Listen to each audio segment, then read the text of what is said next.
My college crush wrote us into a love scene. Then asked, "Would you kiss me for real?" The first time she asked me to kiss her, I laughed. Not because I didn't want to. Because I had spent 3 years convincing myself that a girl like her would never want someone like me. She was the person everyone noticed when she entered a room. I was the guy who sat in the back, worked 2 jobs after class, and counted every dollar before buying lunch. She was confident, brilliant, effortlessly beautiful. I was quiet, exhausted, and terrified that one wrong step would expose how badly I wanted to belong. And then, one rainy afternoon in our final semester, my college crush wrote a love scene with both our names in it. At the bottom of the page, beneath the fictional characters, she had written one sentence that made my hands shake: "Would you kiss me for real?" If you believe that kindness can change someone's life, that second chances can bring people together, and that sometimes love hides behind years of silence, please take a moment to like this video, share it with someone who needs hope, and subscribe to the channel for more stories that remind us that the heart sometimes knows what the mind is too afraid to admit. My name is Daniel, and for most of college, I had perfected the art of pretending I didn't care about Emma Carter. Emma sat 2 rows ahead of me in our creative writing class, always carrying a worn leather notebook filled with stories. She had a habit of tapping her pen against her lips whenever she was thinking, and whenever she laughed, she covered her mouth as if she were embarrassed by how happy she sounded. I noticed everything about her, but I never let her know. We had spoken dozens of times, but never about anything important. She would borrow a pen. I would send her lecture notes when she missed class. Once, during our second year, she fell asleep in the library while studying, and I quietly placed my jacket over her shoulders before leaving. The next morning, she thanked whoever had done it, not knowing it was me. That was how our relationship existed. Small kindnesses. Unspoken feelings. Almost moments. I had convinced myself that was enough. Then our professor announced the final project. We had to write and perform an original short scene about love. Everyone immediately began forming groups, but before I could find a partner, Emma walked straight toward my desk. She placed her notebook in front of me and smiled. She wanted me as her partner. I remember staring at her like she'd just spoken another language. The truth was, I was terrified. Not of the assignment. Of being close to her. We started meeting after class in an old campus cafe that smelled like coffee, rain, and burnt toast. At first, our work was awkward. Emma wrote quickly, while I overthought every sentence. She believed emotions should be messy and honest. I believed emotions were dangerous if you let anyone see them. Slowly, though, something changed. We began talking about things we had never told anyone else. She told me she was afraid of graduating because she didn't know who she would become afterward. I told her I was afraid of graduating because I knew exactly what would happen. I would go back to working full-time, help my mother with bills, and probably forget what it felt like to dream. Emma didn't laugh at that. Instead, she looked at me with an expression I couldn't understand. She told me I was always underestimating myself. I told her she was always pretending to be stronger than she really was. For a moment, neither of us spoke. Then she smiled. And that smile stayed with me for days. Our story began appearing in the pages of her notebook. 2 fictional students who had known each other for years but were too afraid to admit what they felt. They worked together, fought over misunderstandings, supported each other through difficult moments, and slowly realized that love wasn't always some dramatic lightning strike. Sometimes love was the person who remembered how you took your coffee. The person who waited when you were running late. The person who noticed you were having a bad day even when you smiled. The person who stayed. I recognized ourselves in every page. But I refused to believe she had written it about us. Then came the final scene. It was supposed to be the most emotional part of the performance. The characters finally admitted they had loved each other for years. They were supposed to stand beneath a street lamp, hold hands, and kiss. I read the scene twice. Then I looked at Emma. She was watching me. There was something different in her expression. That evening, she asked me to rehearse the scene alone with her. The campus theater was nearly empty. Rain hammered against the windows, and the stage lights cast long shadows across the floor. We stood beneath the fake street lamp while Emma held the script between us. She read her character's confession. Then it was my turn. But the words felt too real. My character was supposed to say that he had spent years loving a girl from a distance because he was afraid she would never love him back. My voice nearly broke. Emma noticed. She lowered the script. For several seconds, she simply looked at me. Then she said the words that changed everything. "Would you kiss me for real?" I thought she was joking. I actually laughed. But Emma didn't. She stepped closer. My heart started pounding so hard I could hear it. She explained that she wasn't asking because of the performance. She wasn't asking because it was written in the script. She was asking because she had spent 3 years wondering whether I felt the same way. Suddenly, every memory made sense. The extra coffee she sometimes brought me. The way she always chose the seat beside mine when other seats were available. The late-night messages about assignments that somehow turned into conversations about life.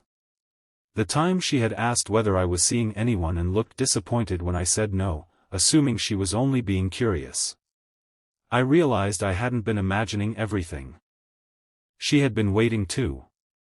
But fear is strange.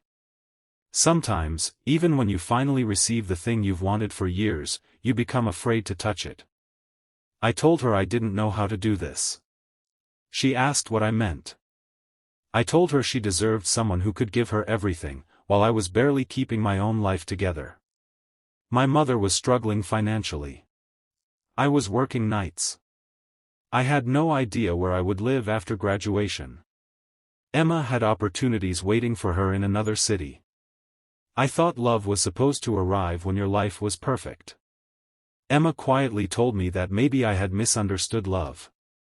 She said she didn't need someone with a perfect life.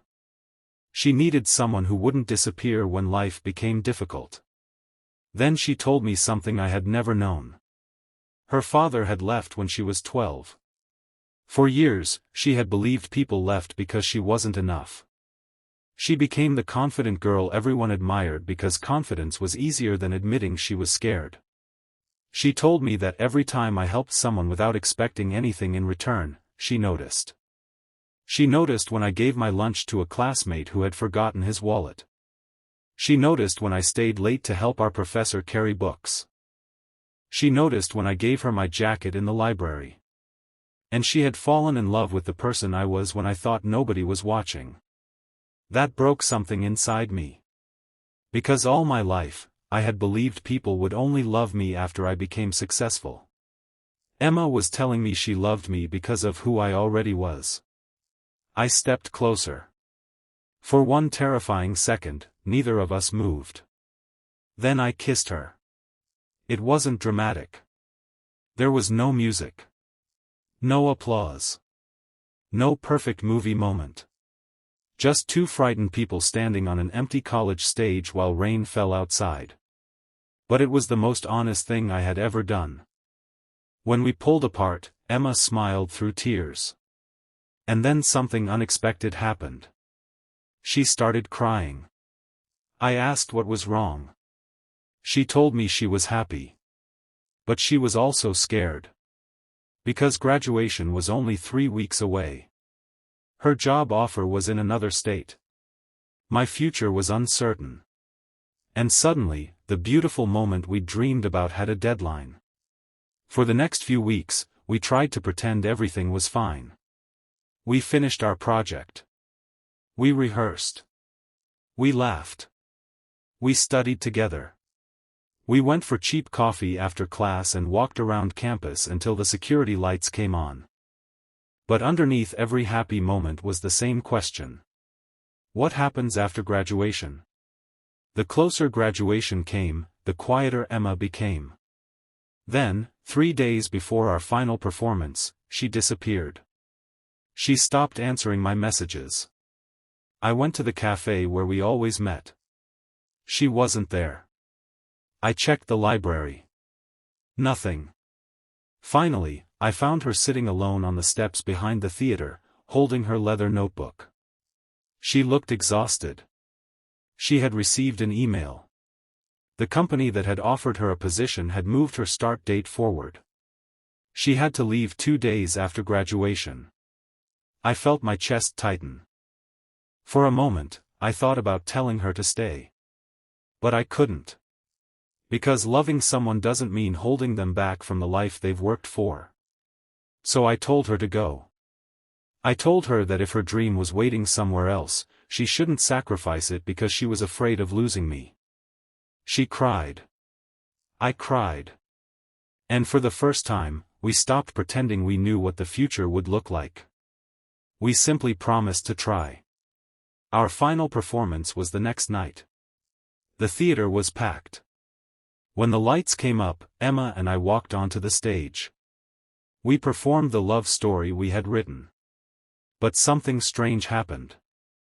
Somewhere between the scripted lines and the unscripted glances, I realized the entire story had become a letter between us. Every sentence carried something we had been too afraid to say. At the end, the characters stood beneath the street lamp. Emma looked at me. I looked at her. And instead of saying the line written in the script, I whispered something only she could hear. I told her that if distance was the price of loving her, I would pay it. Her eyes filled with tears. Then she took my hand. The audience applauded, believing it was part of the performance. They didn't know they were watching two people make a promise. Graduation came. We hugged goodbye beneath the old campus clock tower. Then she left. For months, we struggled. Long-distance love wasn't romantic. It was missed calls. Exhausted video chats. Arguments caused by misunderstandings. Birthdays spent apart. Sometimes we wondered whether we were foolish for trying. But every time one of us wanted to give up, we remembered that empty theater. We remembered the question. Would you kiss me for real? A year later, I finally graduated from a training program I had entered after college. I got a job that allowed me to build a career instead of simply surviving. And on the morning of my first major promotion, there was a knock on my apartment door. I opened it. Emma was standing there. She was holding the same leather notebook. For several seconds, neither of us spoke. Then she opened it to the final page. There was something new written beneath the old story. One sentence. This time, she didn't ask whether I would kiss her. She simply stepped forward. And I knew. Some love stories don't begin with a kiss. They begin with someone noticing you when you believe you're invisible. They begin with kindness. With patience. With two people being brave enough to admit that they're scared. Emma and I eventually built a life together, but it wasn't perfect. We still argued. We still struggled. There were bills, difficult decisions, career changes, and moments when life tested us. But whenever things became difficult, we remembered that college stage. The place where two people who were terrified of losing each other finally learned that love wasn't about having certainty. It was about choosing each other despite uncertainty. If this story touched your heart, please like the video, share it with someone who believes that love can grow from friendship, kindness, and second chances, and subscribe to the channel. Your support helps us continue sharing stories that remind people that sometimes the person you've been searching for has been standing beside you all along. And before you leave, I want you to do something special. Comment, "I believe in second chances," if you believe some people are meant to find their way back to each other, no matter how far life takes them.